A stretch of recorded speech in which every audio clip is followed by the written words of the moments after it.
and welcome to the Cheer Up Podcast. I'm your host, Kara Hunt, and with me today is the spectacular and phenomenal and wonderful and lovely Sherry Swalwell. How are you doing today, Sherry? I am doing fantastic. I was thinking last week, instead of talking about my coffee, I should have talked about like some kind of flavored lemonade, because last week's topics were fun and light, but yet with that element of spiritual truth in it. So kind of like a raspberry flavored lemonade where you have that splash of sweet, but you also have that tart and that underlying just base. But today we're talking about deeper books again, and so I'm back to my coffee, and it's just a beautiful day. Like, there's no humidity. It's a gorgeous temperature. It's beautiful, and I feel privileged to be alive. Like, it's just such a blessing to be here, to get to share with our listeners, to get to have great conversation with you. I just, nowhere else I'd rather be.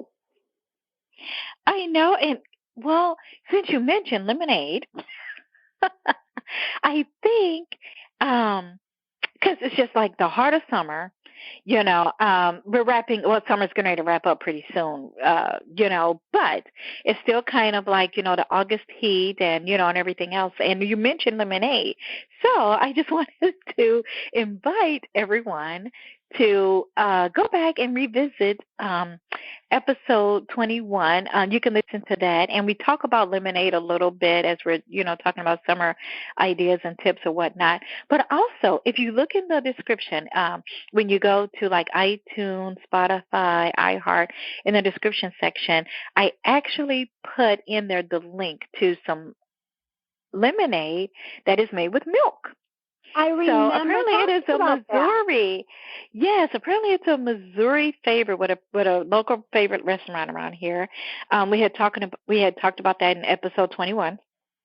And I did. If you go into the description box, I believe in iTunes, iHeart, Spotify, or whatnot, you should be able to see the link to that lemonade. And it's called Special Milky Lemonade. It is a hit at a local restaurant here in Missouri, and people love it. Apparently it's national renowned or whatnot.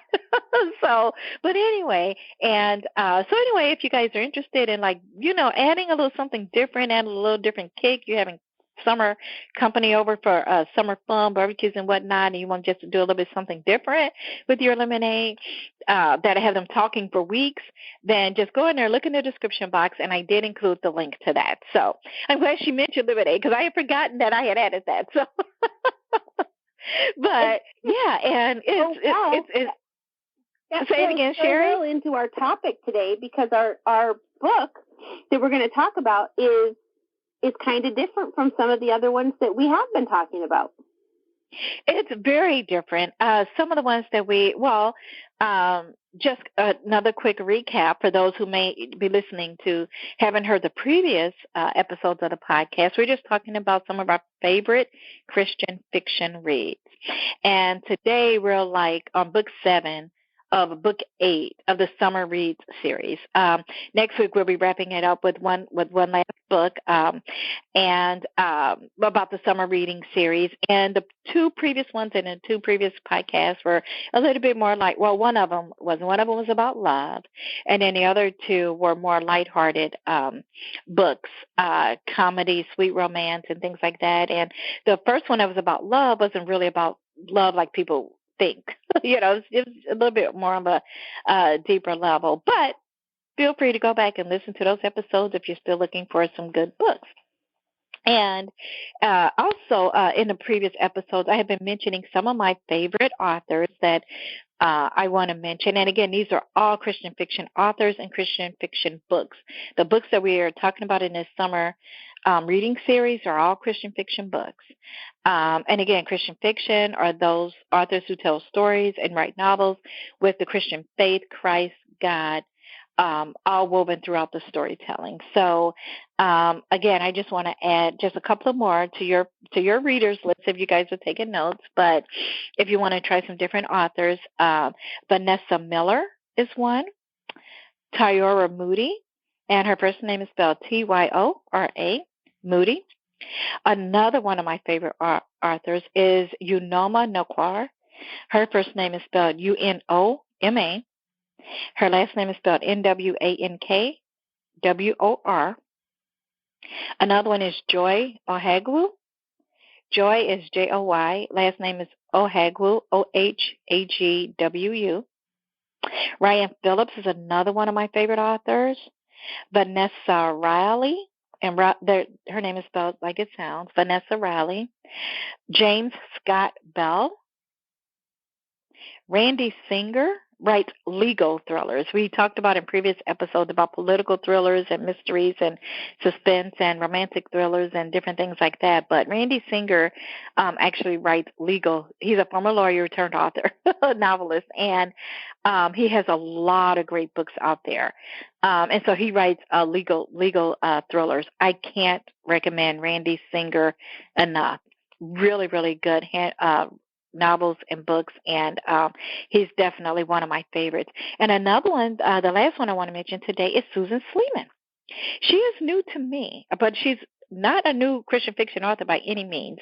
I think I read a book of hers like maybe a year or two ago, maybe a few years more than that. I think I would read a book by her like every couple of years, but she has now been added to my favorites list because I'm reading another book by her. So, and Susan Sleeman, and her last name. I have to break in. She is, so when I first got started with not Christian fiction per se, but being on people's review teams, she was my very first review team.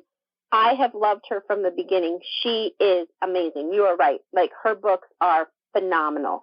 She has so much behind them, and she just brings the characters to life. Like, I don't know how else to say it except to say that. So I had to break in because she was my very first review team that I was on. I'm still on her review teams, and she is amazing. And she's a fantastic, she is such a wonderful woman. On top of writing great books. So, yeah. Had to break in there.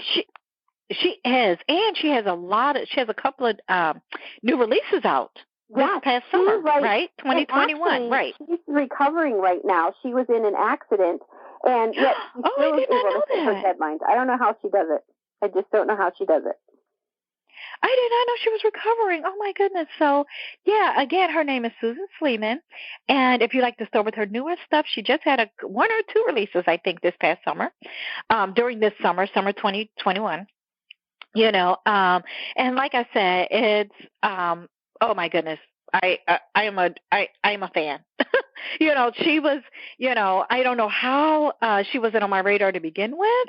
Like I said, a couple of years ago or whatnot, but I think I was just kind of reading a little bit everyone at the same time, and she kind of got lost in a pile back then. But now it's like, oh my goodness, when she has a new release, I want to get it like right away because she's just really, really that good. And when I put them on my list, that means I kind of look for them first, like when I'm in the mood for a new book, or something like that. And I'm like, let me hit some of my favorites. And Susan Sleeman is definitely one of those. So again, she comes with Sherry's recommendation as well. How would you characterize her? A romantic suspense? Yes, but she also has that series element too, and she does that thing where she crosses. Alana Terry's really good at this also, where they take their different series and they interact them with each other. So people that you fell in love with in the Blackwell series, they're also in the Brothers series, and they're also show up in the other series and the other series and the other series. So I love that when authors do that. And as a writer myself now, I'm going, okay, I love that so much. Am I allowed to copy them? Am I allowed to do that too? Or is that I don't know what the proper etiquette is, but I love that. So I would say suspense for sure, but she's also got that series thing going on where she just takes these characters that you fall in love with and they actually become your friends, and then you get to follow them for years. Karen Kingsbury is really awesome at doing that also. Right. I know Karen Kingsbury is. And for those who are not familiar with her, I did mention her name because she's just so well known. Right, right. As, a very, very well known a Christian fiction author, Karen Kingsbury, Kingsbury. And I just didn't have her on there because most people just really kind of just know who she is anyway, whether you read general, secular, or Christian fiction. But I'm so glad you told me that about the Susan Sleeman thing, because I'm reading the Blackwell series right now and I love it. One of the books phenomenal? in the Blackwell series right now, and I'm so read, glad that you told me I won't lose the characters. I get to you won't. keep following them. Have you read the Veritas one? Where I'm trying to think. I can't remember exactly how they're related, but they're either friends or siblings. But it's like that cold case, that group, that organization, company. If you haven't read that one yet, that's the one you have to read next, because it is amazing and it goes right along with the Blackwell series. Okay, well then you've got to send me the link. Oh, I absolutely will. Yeah, you got to send me the link. So again, everyone, that is Susan Sleeman, Sleeman. And today, the one we're going to talk about, actually, it's a 3-book series we're trying to, we're going to try to just kind of compile today. But the first book I read in this series, the series is called the Ollie Chandler Collection, and it's by Randy Alcorn. Again, that's Ollie Chandler. It's Ollie. Last name Chandler, Chandler collection. So it's called the Ollie Chandler Collection, and the 3 books in it are Deadline, Dominion, and Deception. Again, Deadline, Dominion, and Deception by author Randy Alcorn, Alcorn. Author Randy Alcorn. And the first book that I actually read in this series was the Deadline book. You cannot read that book and not want to follow up with Dominion and Deception. So, and it's called the Ollie Chandler Collection series because he's a detective, that kind of helps, the different things, the detective that's common throughout all 3 books and everything. So that's why it's called the Ollie Chandler Collection. So you can buy them separately, of course, but I highly recommend the collection. And the first book, Deadline, by Randy Alcorn, stayed on a bestsellers list for 36 months. It is a very, very, it's a very, very good book. And Dominion is a dramatic story of spiritual searching, racial conciliation, and hope. Deception responds to, the believable, compelling fiction and characters that were developed, like in Deadline and Dominion. And really quickly, I want to kind of go through the 3 book blurbs on the back cover of each book. So the first one I'm just going to kind of go through is Deadline. And that blurb says, involved in a tragic accident under suspicious circumstances, award-winning journalist Jake Woods teams with Detective Ollie Chandler to uncover the truth. This alluring bestseller finds Jake drawing upon all of his resources in an ever-intensifying, dangerous murder investigation. Unaware of the imminent threat to his own life, Jake struggles for answers to the mystery at hand and is plunged into a deeper search for the meaning of his own existence.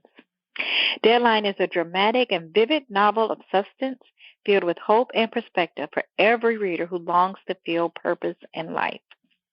That is what Deadline is about.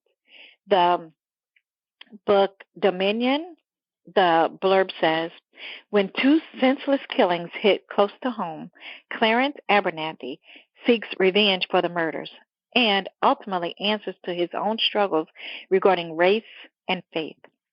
After being dragged into the world of inner city gangs and racial conflict, Clarence is encouraged by fellow columnist Jake Woods to forge an unlikely partnership with a redneck homicide detective. Soon, the 2 find themselves facing dark forces while unseen eyes watch from above. This re-release of Randy Alcorn's powerful bestseller spins off from Deadline and offers a fascinating glimpse inside heaven. Filled with insight and with characters so real you'll never forget them, Dominion is a dramatic story of spiritual searching, racial reconciliation, and hope.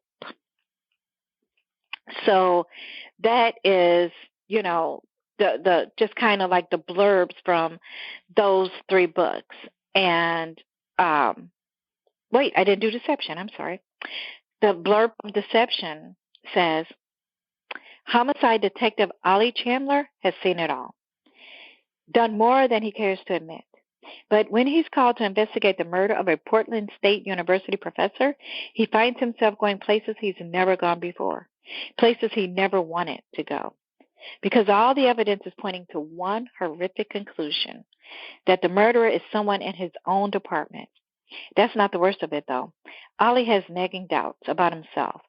Where was he during the time of the murder? Joined by journalist Clarence Abernathy and their friend Jake Woods, Ollie pushes the investigation forward.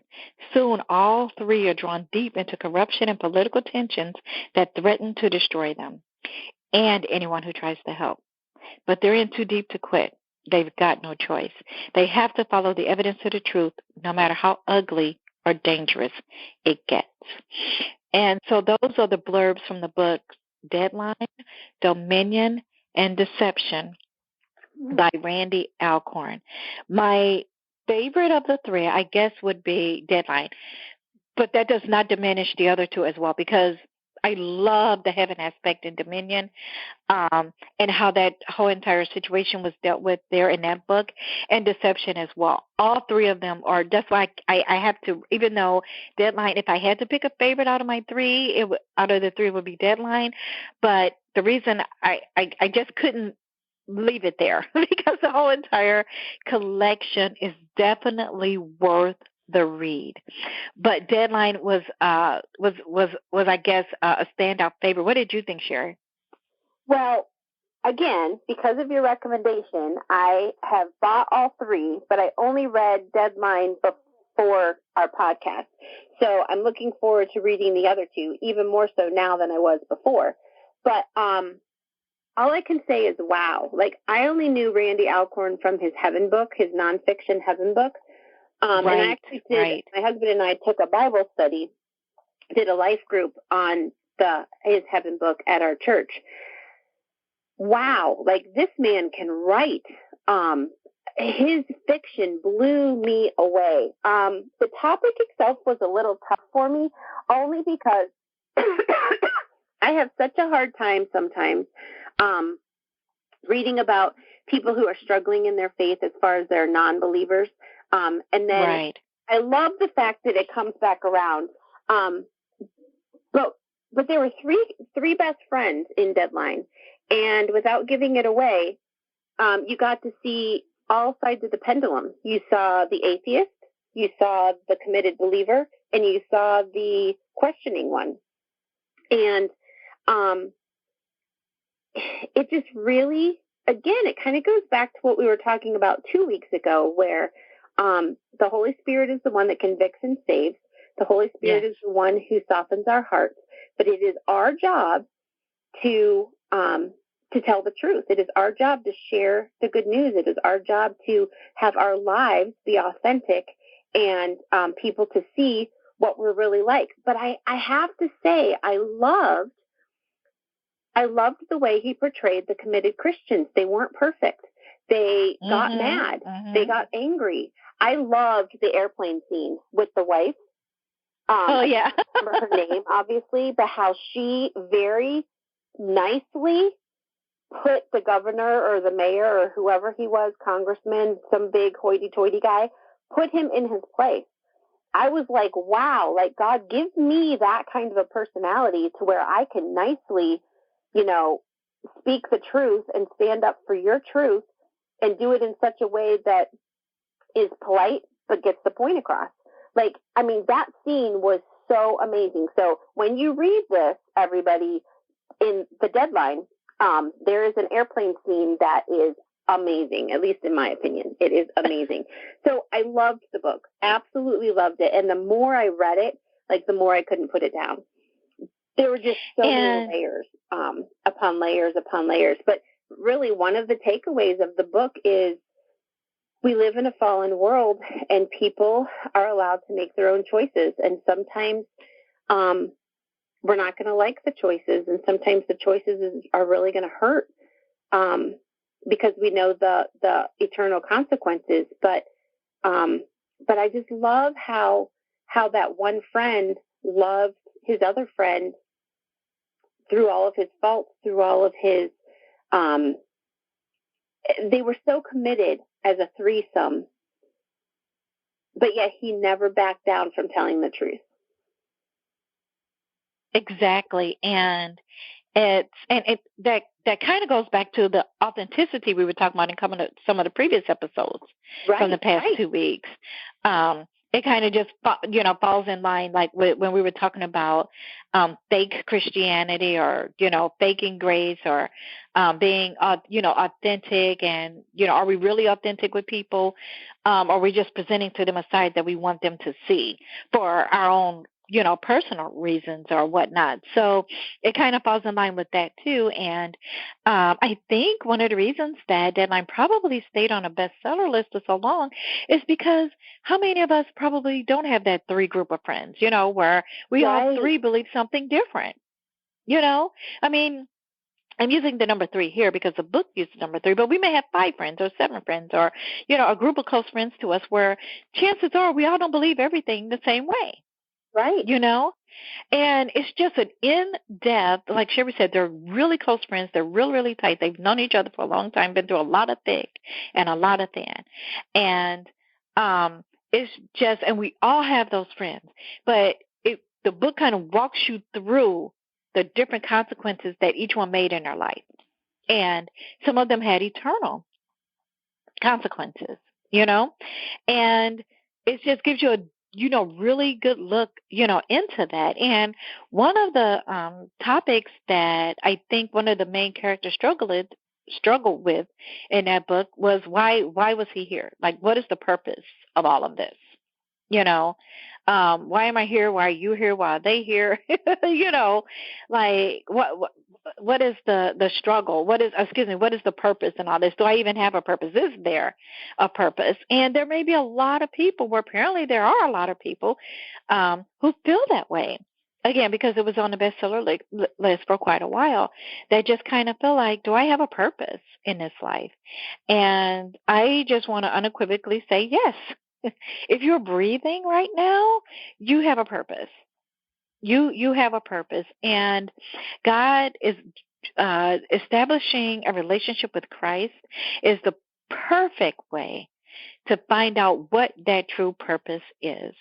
And so if you would like to do that and you'd like to know more information about that, you can go to either my website at KaraRHunt.com or SherrySwalwell.com.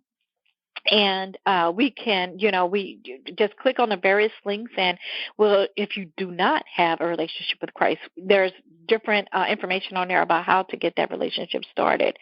But the answer to the question is yes. We all have a purpose here on this earth and in this world. The question is, will we fulfill it? Will we fulfill that purpose is what really becomes the question. And that's what the book Deadline is about. And, just the different consequences of it. Now, Dominion, and the name is perfect for that book because it really kind of talks about Dominion as it's dealing with inner city gangs, and how they try to dominate particular territories, and also kind of like spiritual dominion over there. So it was a perfect name for that book because, again, like the blurb mentions, it talks about spiritual searching. And another relevant topic that is so relevant today, you turn on the news and you just hear about it one way or the other, and that's racial reconciliation. So that's a very relevant topic today, relevant current topic that is currently a topic of conversations going on in our country today. And this book goes into a very, very well thought out planned storyline about racial reconciliation in a way, even though it's not really like I'm struggling to find out how to say it without giving too much of the book away. So, but I don't want you to think it's just all about, it's not about black versus white versus Hispanic or anything like that. It's all about how, when they're presented with a huge problem in the community, how they decide to work together instead of against each other to fix it. And that's, that type of reconciliation and hope. And also in the beginning, it talks a lot about, like Sherry mentioned, Randy Alcorn also writes nonfiction books. And one of them is titled, it's just called Heaven. Am I correct, Sherry? Yeah. Yep. Yeah. Okay. It's called Heaven. And he writes a lot about heaven. If you want to follow him on Facebook, Twitter, his website, randyalcorn.com, I believe, he talks a lot about heaven. If heaven has ever been a mystery to you, as a Christian or as a non-Christian, if you're a non-Christian and you're going, does heaven really exist? Is it really real? Is there such place? Or is this just a fairy tale that all Christians are believing? Look up Randy Alcorn. Grab the book Heaven, or just follow him on any type of social media, and you'll get the answers to all of those questions. If you're a Christian and you're like, yeah, but what about what will happen when we get to heaven? Like, will I be able to see my loved ones that have passed away already? What about my favorite pets? People tell me the animals don't go to heaven, and I would really like to know if I'm going to see Fido up there, because I really miss Fido, and I would love to see him bouncing around on the clouds or whatnot. And will there be clouds? Will there be tears? Will we be able to see what's going on down there on earth? What is it like? Are there streets of gold? Are there gates of pearl? Will there even be clouds? Are there angels? If you have any questions like that, again, follow Randy Alcorn on social media, go to his website, or more importantly, pick up his book, Heaven. It will answer all of those questions, and Dominion kind of goes into that beautifully. And I don't want to say how, because I don't want to give away, one of the main storylines of the book, but it is definitely worth the read. Deception deals more with, like, your personal life and your Christian journey, and just about how far, will you go, even when something is so dangerous? When something is so dangerous, just how far are you willing to go regarding your faith, regarding your Christian journey, regarding, things of that nature? And that's what deception is really about. And it was a perfect way to wrap up the Deadline and Dominion series, because as Christians, we have to ask ourselves that question, like, how far are we willing to go? And, just last night I was talking with a friend of mine about Grace Burnham, who made the news a couple of decades ago about, her rescue. And again, for those who may not have heard of her name is Gracia, Gracia Burnham, Burnham. And a couple of decades ago, her and her husband Martin were missionaries, I believe, in the country of the Philippines. And while they were there, and I believe they had their kids there with them, they were homeschooling them, and so they were missionaries, I believe, to the country of Philippines. And unfortunately, while they were there, they were taken hostage by a terrorist group there. That was a terrorist group that was fighting with against the government of the Philippines. I'm hoping I'm getting this right. But again, you can go to her website, you can get her books and everything else, and it goes into more correct detail. I'm trying to go a little bit by memory here. But anyway, they were kidnapped at gunpoint, held hostage, taken captive, and held hostage in that situation. And in the midst of it, a lot of the captives were killed, sometimes right in front of Gracia and her husband Martin. And so they were held captive for like over a year in a remote jungle in the Philippines for a long time. It was very rough going, and she goes into more detail in it in her book. And the name of her book is called In the Presence of My Enemies. And again, it's called, her name is Gracia Burnham, Gracia Burnham.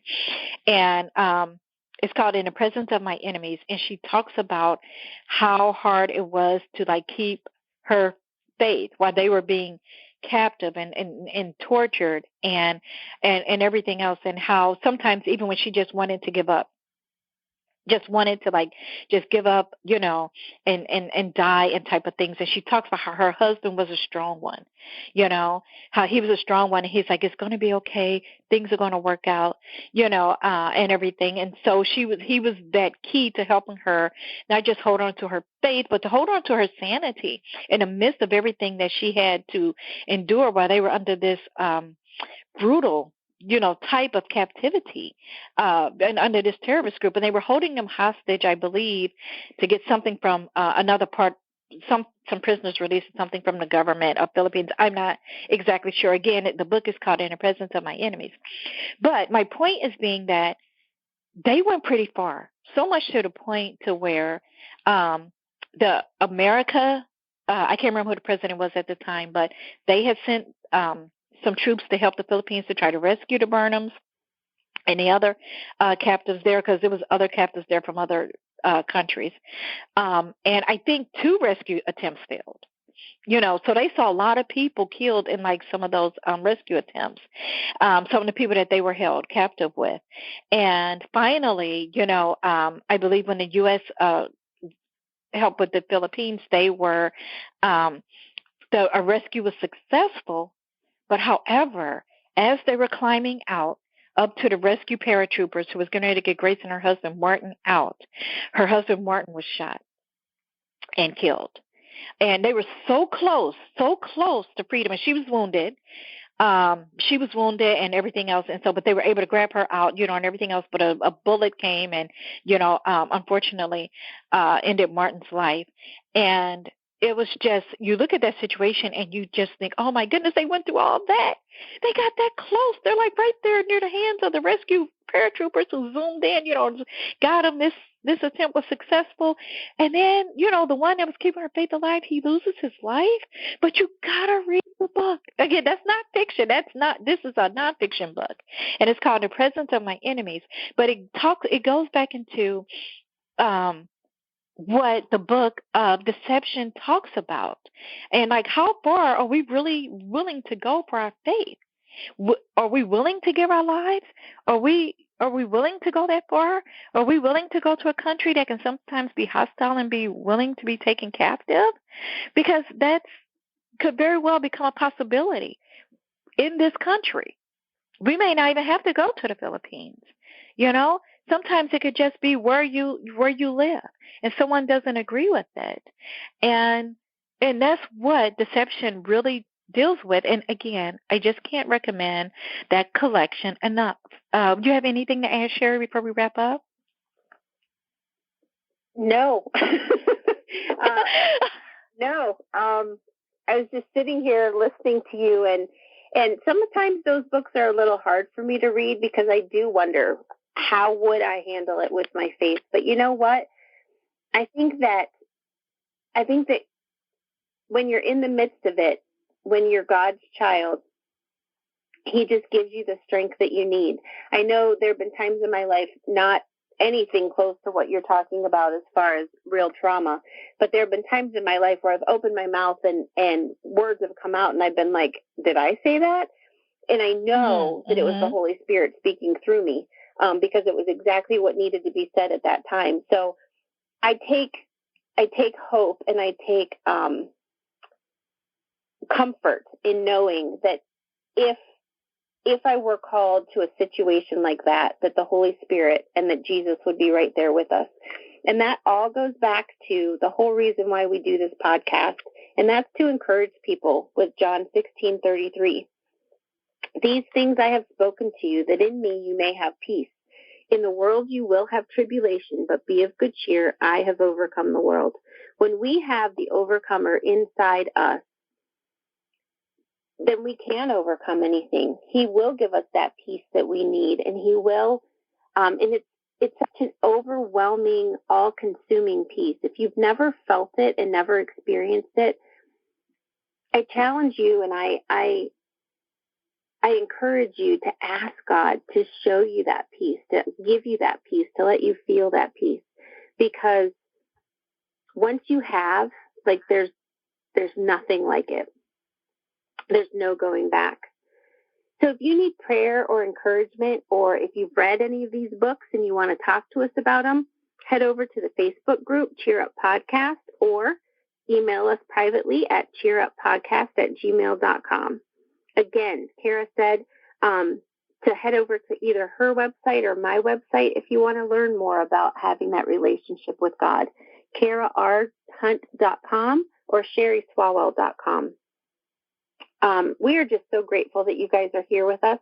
And we have one more book in our summer reader series.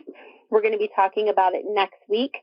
It's an oldie but a goodie. It's from Frank Peretti. And actually, I'm just going to tell you that much. That's the only clue that I'm going to give you. You've got to come back next week and find out what book it is that we're going to talk about from Frank Peretti.